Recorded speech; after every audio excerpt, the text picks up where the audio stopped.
તો વિદ્યાર્થી મિત્રો, ફિઝિક્સ ની અંદર સૌથી વધારે માર્ક્સ નું વેઇટેજ ધરાવતું ચેપ્ટર આપણે લઈને આવી ગયા છે, જેની અંદર આઈએમપી રહેવાની છે.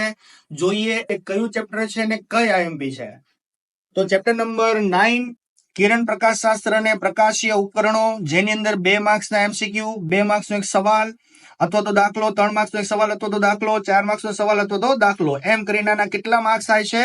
11 માર્ક્સ થાય છે. એની અંદર પહેલો સવાલ જે રહેવાનો છે, અરીસાનું સૂત્ર સમજાવવાના 3 ભાગ છે. બીજો સવાલ જે છે, ગોળીય સપાટી માટે વસ્તુ અંતર પ્રતિબિંબ અંતર વચ્ચેનો સંબંધ જે છે માધ્યમના વક્રીભવનાંક અને વક્ર સપાટીની વક્રતા ત્રિજ્યાના પદમાં મેળવો.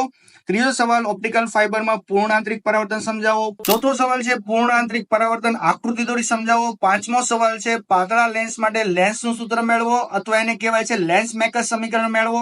છઠ્ઠો સવાલ, સંપર્કમાં રહેલા પાતળા લેન્સના સંયોજનની અસરકારક કેન્દ્રલંબાઈનું સૂત્ર, લેન્સનો પાવર સમજાવો. આઠમો સવાલ જે છે, પ્રિઝમ માટે આપાત કોણ, નિર્ગમન કોણ, વિચલન કોણ, પ્રિઝમ કોણ વચ્ચેનું સંબંધ દર્શાવતું સૂત્ર મેળવી પ્રિઝમના દ્રવ્યનો વક્રીભવનાંકનું શોધવાનું સૂત્ર મેળવો. નવમો સવાલ છે, સંયુક્ત માઇક્રોસ્કોપની રચના સમજાવી મોટવણીનું સૂત્ર મેળવો. અને 10મો સવાલ, ટેલિસ્કોપની રચના સમજાવી મોટવણીનું સૂત્ર મેળવો. ત્યારબાદ ઉદાહરણના દાખલા જે છે અહીંયા આ કરી લેવા અને સ્વાધ્યાયના દાખલાના નંબર અહીંયા આપેલા છે તો એ કરી લેવા.